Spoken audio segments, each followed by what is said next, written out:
أعلمك معلومة على قولتهم من ذهب. شوف معاي هذه المعلومة وركز فيها زين، راح تهمك وراح تهم ناس كثيرة.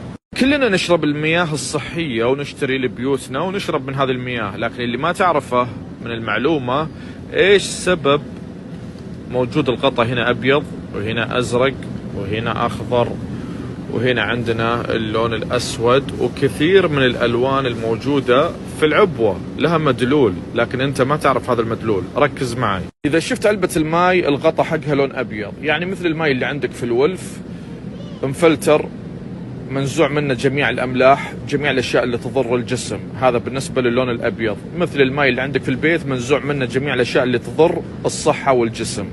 طيب اللي يشربون مياه والغطا لونه أزرق، يعني وش معناه؟ يعني هذه المياه مياه ينابيع، طعمها يجيكم دائما حلو، لكن فيها أكثر من 250 جزء من الأملاح المعدنية.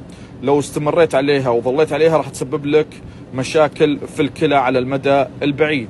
ولو شفت غطا الماي لونه أسود مثل كذا، يعني هذا المياه مياه قلوية. لو شفت لون الذهبي زي كذا، يعني هذه مياه فوارة.